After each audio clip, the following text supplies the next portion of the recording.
ప్రభునందు ప్రియమైనటువంటి నాతోటి సహోదరి సహోదరులందరికీ మన ప్రభువును రక్షకుడైన యేసుక్రీస్తు నామంలో అందరికీ వందనాలు తెలియజేస్తాను. ప్రియులరా, అనుదినము మీతో కలిసి దేవుని యొక్క వాక్యాన్ని నేర్చుకునేటువంటి అవకాశాన్ని దేవుడు నాకు ఇచ్చారు. అందుని బట్టి దేవునికి కృతజ్ఞత తెలియజేస్తూ, ఈ పరిచర్యలో మీరు మమ్మల్ని ప్రోత్సహిస్తున్న విధానం బట్టి మిమ్మల్ని బట్టి దేవునికి కృతజ్ఞత తెలియజేస్తూ అందరికీ వందనాలు తెలియజేస్తాను. ఈ సమయంలో కొద్ది నిమిషాలు మనం దేవుని యొక్క వాక్యాన్ని ధ్యానం చేద్దాం. ఈరోజు మనం ధ్యానం చేయబోయేటువంటి అంశం ఏంటంటే బుద్ధిమంతులు ఎవరు అనేటువంటి అంశాన్ని మనం ఆలోచించేద్దాం. గడిచినటువంటి దినాన ఎవరు బుద్ధిహీనులు అని దేవుని వాక్యం ద్వారా నేర్చుకున్నాం. ఈ సమయంలో బుద్ధిమంతులు ఎవరు అనేటువంటి విషయాన్ని మనం నేర్చుకుందాం. బుద్ధిమంతులు ఎవరు అని దేవుని వాక్యం చెప్తే అది మనం గ్రహించినప్పుడు, మనం ఒకవేళ బుద్ధిహీనులుగా ఉన్నప్పుడు మార్చుకునే అవకాశం ఉంది.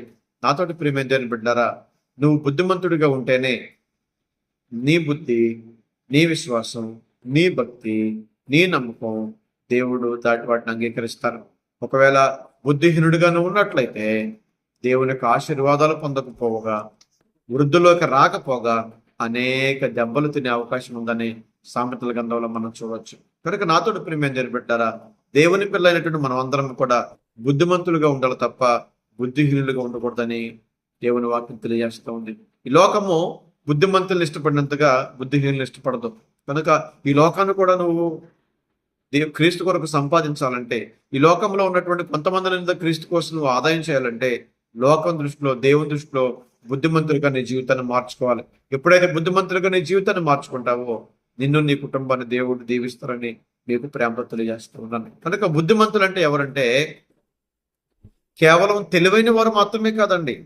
వివేకం, వినయం, నీతి, మంచి చెడ్డల విచక్షణ జ్ఞానంతో జీవించేటువంటి వారు బుద్ధిమంతులు.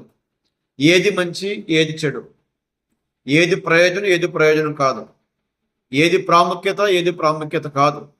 కనుక ఈ విచక్షణ జ్ఞానం ఎవరికైతే ఉంటుందో వారు ఖచ్చితంగా బుద్ధిమంతులని దేవుని వాక్యం తెలియజేస్తూ ఉంది. అయితే నాతోటి ప్రియమైన దేవుని బిడ్డారా, అసలు ఎవరు బుద్ధిమంతులు అనేటువంటి విషయాన్ని కొద్ది నిమిషాలు దేవుని యొక్క వాక్యం ద్వారా మనం ఆలోచించేద్దాం. ఎవరు బుద్ధిమంతులు అంటే దేవుని ఉపదేశమును అంగీకరించే వారు బుద్ధిమంతులు. నాతోటి ప్రియమైన దేవుని బిడ్డారా, మిమ్మల్ని అందరూ ఒక ప్రశ్న అడుగుతున్నాను. మీరు దేవుని వాక్యాన్ని వినడం ప్రారంభించిన దగ్గర నుంచి మీరు ఎంతకాలం నుంచి దేవుని వాక్యం వింటున్నారో నాకు తెలియదు, కానీ ఒకవేళ ఎంతకాలం నుంచి వింటున్నారో మీరు చెప్పగలిగితే మీరు కామెంట్స్ రూపంలో తెలియచేయండి. మరి మీరు విన్న దగ్గర నుంచి ఎంతవరకు మీ జీవితాన్ని మార్చుకున్నారు? ఎంతవరకు దేవుని ఉపదేశాన్ని అంగీకరించారు? దేవుని ఉపదేశాన్ని అంగీకరించడం అంటే ఏంటో తెలుసండి, అనుసరించడం అంటే. మరి ప్రతి బోధ మీ జీవితాన్ని ప్రభావితం చేయగలుగుతుందా? ప్రతి బోధ మీ జీవితాన్ని కదిలించగలుగుతుందా? ఈ రోజుకి 45వ ఎపిసోడ్ మనం ఆలోచన చేస్తున్నాం. 45 పాఠాలు మీకు బోధిస్తున్నాను. ఈ 45 పాఠాల్లో ఏ పాఠాన్ని మీకు ప్రభావితం చేయగలిగింది? దేవుని వాక్యం మిమ్మల్ని ప్రభావితం చేయలేకపోతుందంటే లోపం ఎక్కడుంది? దేవుని వాక్యంలో లోపం ఉందా? బోధించేవాని లోపం ఉందా? ఆలకించి అనుసరించలేకపోయిన నీలో లోపం ఉందా? ఆలోచన చెయ్యి. నువ్వు మారకుండా, నీ స్థితిని మార్చకుండా, నీ పరిస్థితులను మార్చకుండా దేవుడు నీ కుటుంబంలో జోక్యం ఎలా చేసుకుంటాడు? నేను పర్ఫెక్ట్గా ఉన్నాను నేను అనుకుంటే చాలదు. నేను పర్ఫెక్ట్గా ఉన్నానో లేదనేటువంటిది దేవుని వాక్యం చెప్పాలి. నేను పర్ఫెక్ట్గా ఉన్నా నా కుటుంబం అంటే చాలదు. నేను పర్ఫెక్ట్గా ఉన్నానని ఇరుగు పొరుగు వారు చెప్పాలి. నేను పర్ఫెక్ట్గా ఉన్నానని మా స్థానిక సంఘం చెప్పడం కాదు, నేను పర్ఫెక్ట్గా ఉన్నానని అందరం చెప్పాలి. నేను పర్ఫెక్ట్గా ఉన్నానని సెల్ఫ్గా నాకు అనిపించడం కాదు, అనేక మంది హృదయాలు గెలిచే వ్యక్తిగా ఉండాలి. అలా ఉండాలంటే అనుదినము దేవుని ఉపదేశాన్ని మనం అంగీకరించాలి. సామెతల గ్రంథము 28వ అధ్యాయము 7వ వచనాన్ని మనం ఆలోచన చేసినట్లయితే, సామెతల గ్రంథము 28వ అధ్యాయం 7వ వచనం ఆలోచన చేసినట్లయితే, ఉపదేశమును అంగీకరించు కుమారుడు బుద్ధి గలవాడు, తొంటలను సహవాసం చేయవాడు తన తండ్రికి అపకీర్తి తెచ్చును. దేవుని ఉపదేశాన్ని నువ్వు అంగీకరిస్తే నువ్వు బుద్ధిమంతుడవు. నిజంగా దేవుని ఉపదేశాన్ని వినడం వల్ల ఎంత ప్రాముఖ్యతో 119వ కీర్తన మీరు చదివినట్లయితే అక్కడ దేవుని ఉపదేశాన్ని గురించి అనేకమైనటువంటి విషయాలు దేవుడు పొందుపరిచాడు. ఆ విషయాలు చదివినట్లయితే దేవుని ఉపదేశం తప్పు చేయకుండా మనం అడ్డుకుంటుంట. దేవుని ఉపదేశం కనుక మనం ఆలకిస్తేనటండి తప్పు మార్గాలన్నీ మనకు అసహ్యంగా మారుతాయి. ఒకవేళ పాపం నీకు అసహ్యంగా అనిపించట్లేదంటే దేవుని ఉపదేశాన్ని సంపూర్ణంగా అంగీకరించట్లేదని అర్థం. గుర్తుపెట్టుకోండి. ఓకేనా? దేవుని ఉపదేశాన్ని అంగీకరిస్తే, దేవుని ఉపదేశాన్ని ప్రకారం నీ జీవితాన్ని మార్చుకుంటే, ఏదైతే పాపం ఉందో ఆ పాపం నీకు అసహ్యంగా మారుతే, దేవుని ఉపదేశాన్ని విని కూడా దాని ప్రకారం జీవించకపోతే పాపము నీకు ప్రియమైనదిగా కనపడుద్ది. పాపము నీకు ప్రియమైనదిగా కనపడినంత కాలం నువ్వు మారనట్టే. ఆదివారం వస్తున్నా, పాటలు పాడుతున్నా, ప్రసంగం చేస్తున్నా, వాక్యాన్ని వింటున్నా, ప్రభరాత్రి భోజనం తీసుకుంటున్నా, కానుకలు వేస్తున్నా, దేవుని ఉపదేశాన్ని అంగీకరించి జీవించే మనసు లేకపోతే నువ్వు ఇంకా బుద్ధిహీనుడివే గాని బుద్ధిమంతుడు కాదు అని వాక్యం తెలియజేస్తుంది. సామెతల గ్రంథము 10వ అధ్యాయం 5వ వచనం మనం ఆలోచన చేసినట్లయితే, వేసవ కాలంలో కూర్చుకున్నవాడు బుద్ధిగల కుమారుడు, కోతకాలము నిద్రించేవాడు సిగ్గుపరచు కుమారుడు.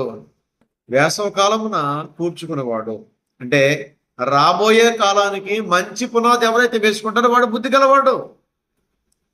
ఒకసారి సామెతల గ్రంథంలోని 5వ అధ్యాయంలో చీమల గురించి చెప్తా ఉంటాడు. సోమరి చీమల దగ్గరికి వెళ్ళని చెప్తూ వేసవ కాలం అవి పంట కూర్చుకున్నాడు అంటాడు. ఇక్కడ కూడా వేసవ కాలము కూర్చుకున్నాడు బుద్ధిమంతుడు అంటే ఏంటి అర్థం? రాబోయే కాలానికి మంచి పునాది ఎవరైతే ఆత్మీయంగా వేసుకుంటారో వాడు బుద్ధిమంతుడు అని అర్థం. రాబోయే కాలానికి భవిష్యత్తును దృష్టిలో పెట్టుకోవాలి. మన భవిష్యత్తు దేవునితో ఊహించుకోవాలి. మన భవిష్యత్తు పరలోకంలో ఊహించుకోవాలి. మన భవిష్యత్తు ఆత్మీయంగా ఊహించుకోవాలి. మన భవిష్యత్తు దేవుని ఉన్నతమైనటువంటి స్థితిని ఆలోచన చేయాలంట. మన భవిష్యత్తు డబ్బుతో ఊహించుకోకూడదు. మన భవిష్యత్తు హోదాతో ఊహించుకోకూడదు. అది ప్రమాదం. ఇక మూడవది మనం ఆలోచన చేసినట్లయితే, గర్దింపుకు లోబడేవాడు బుద్ధిమంతుడట. సామెతల గ్రంథం 15వ అధ్యాయం 5వ వచనం చూసినట్లయితే, ఎవరైతే గర్దింపుకు లోపడతారో, ఎవరైతే గర్దింపుని ప్రేమిస్తారో, ఎవరైతే గర్దింపుకు లోబడి తను తాను సరి చేసుకుంటారో వాళ్ళు బుద్ధిమంతులండి. అతడు ప్రేమేంది అని పెట్టారా? ఈరోజు మన వినికిడికి దేవునికి నచ్చనటువంటి ఒక క్రియ నాలో ఉన్నప్పుడు, ఆ క్రియని దేవుని వాక్యం చేత దేవుడు హెచ్చరించినప్పుడు నువ్వు మారాలి. నిన్ను మార్చుకోవాలి. నీ స్థితిని మార్చుకోవాలి. లేదు అని దేవుని వాక్యం త్రోసేసామనుకోండి, ఖచ్చితంగా ఇబ్బందులు తప్పు. ఒకసారి సామెతల గ్రంథం 15వ అధ్యాయం 5వ వచనం ఏమంటాడంటే, మూర్ఖుడు తన తండ్రి చేయు శిక్షను తిరస్కరించును, గర్దింపుకు లోబడవాడు బుద్ధిమంతుడు. ఏ గర్దింపు అయినా దేవుని వాక్యం ఎన్నిసార్లు మనకు గర్దిస్తూ ఉందండి. దేవుని వాక్యం ఎన్నిసార్లు మనకు బోధిస్తూ ఉందో, ఎన్నిసార్లు బుద్ధి చెప్తూ ఉందండి, ఎన్నిసార్లు మనకి జ్ఞానం చెప్తూ ఉందండి. ఎంతవరకు మనం లోబడ్డాం? ఎంతవరకు గర్దింపుకు లోబడి మన జీవితాన్ని మార్చుకున్నాం? నువ్వు గర్దింపు లోబడకపోతే బుద్ధిహీనుడివే. గర్దింపుకు లోబడిన వాడే బుద్ధిమంతుడు. గర్దింపుకు లోబడితేనే నీ స్థితిని మార్చుకోగలుగుతావు. నీ స్థితిని మార్చుకోగలిగితేనే దేవుని కుమారుడు అవుతావు. నువ్వు దేవుని కుమారుడు, దేవుని కుమార్తె అయితేనే దేవుని యొక్క స్వాస్థాన్ని పొందుకుంటావు, శ్వాసాన్ని పొందుకుంటావు, ఆశీర్వాదాలు పొందుకుంటావు. కనుక బుద్ధిహీనుడిగా కాక బుద్ధిమంతుడిగా నీ విశ్వాస జీవితాన్ని కొనసాగించాలని కోరుతా ఉన్నాను. ఇంకా నాలుగోది మనం ఆలోచన చేసినట్లయితే, ఎవరైతే వారి ఆత్మీయ జీవితాలని ఆత్మీయంగా దేవుని వాక్యం చేత కట్టుకుంటారో వారు బుద్ధిమంతులని ఇందాక మనం చదువుకున్న మత్తయి సువార్త 7వ అధ్యాయము 24వ వచనం. బుద్ధిమంతులట వారి ఆత్మీయ జీవితాలని క్రీస్తు పునాదుల మీద కట్టుకుంటారట, సంఘములు కట్టుకుంటారట, దేవుని మాటల మీద కట్టుకుంటారట, వాక్యం మీద కట్టుకుంటారు, వాక్యంతో కట్టుకుంటారట. మరి నీ కుటుంబాన్ని నువ్వు వాక్యంతో కట్టుకోగలుగుతున్నావా? నీ భార్యని వాక్యంతో కట్టుకోగలుగుతున్నావా? నీ పిల్లల్ని వాక్యంతో కట్టుకోగలుగుతున్నావా? నీ చుట్టుపక్కల వారిని వాక్యంతో కట్టుకోగలుగుతున్నావా? అలా నువ్వు కట్టుకోలేనట్లయితే, అలా నీ కుటుంబాన్ని వాక్యం చేత కట్టుకోలేనట్లయితే నువ్వు బుద్ధిహీనుడు అనే విషయాన్ని తెలియజేస్తూ ఉంది. ఎప్పుడైతే దేవుని వాక్యం చేత నీ కుటుంబాన్ని కట్టుకుంటావో అప్పుడు నువ్వు బుద్ధిమంతుడవు, దేవునికి ఇష్టమైన వాడుగా నువ్వు ఉంటావు. చివరిగా 5వది మనం ఆలోచన చేసినట్లయితే, గ్రహింపు కలిగిన వాడు బుద్ధిమంతుడట. గ్రహింపు ఉండాలండి. గుడ్డెద్దు వెళ్ళి చేలో పడినట్లుగా ఉండకూడదండి. ప్రతి దాని గ్రహింపు ఉండాలండి. ఏది సత్యమా, ఏది అసత్యమా, ఏది వాస్తవమా, ఏది అవాస్తవమా, ఏది చేయాలా, ఏది చేయకూడదు గ్రహింపు ఉండాలండి. ఈరోజు 40 రోజులు ఉపవాసాలు చేస్తున్నారు. ఏసు పండుగ అంటున్నారు. ఈ ఉపవాసాలు బైబిల్లో బోధించబడినయా? అపోస్తులు చేశారా? ప్రవక్తలు చేశారా? యేసుప్రభువారు చేశారా? యేసుప్రభువారు చేయమన్నారా? నిజంగా యేసుప్రభువారు 40 రోజులు చేసినటువంటి ఉపవాసము ఆయన సిలువ వేయబడే సందర్భంలోనేనా? కాదు కదా. ఈ గ్రహింపు ఉందా నీకు? గ్రహింపు లేనివాడు బుద్ధిమంతుడు, గ్రహింపు లేనివాడు బుద్ధిహీనుడు, గ్రహింపగలిగిన వాడు బుద్ధిమంతుడు. కనుక గ్రహింపగలిగి జీవించండి. లోకంలో జ్యోతుల వలె ఉంటారు. దేవునికి ఇష్టడుగా మీరు ఉంటారు. దేవునికి ఎప్పుడైతే మీరు ఇష్టడుగా ఉంటారో మిమ్మల్ని, మీ కుటుంబాలను దేవుడు దీవిస్తారు. కనుక బుద్ధిమంతులుగా ఉండొద్దు, బుద్ధిహీనులుగా ఉండొద్దు. బుద్ధిమంతులుగా మీరుండి దేవుని ప్రేమను పొందుకోవాలని అందరికి ప్రేమతో తెలియజేస్తూ అందరికి వందనాలు తెలియజేస్తూ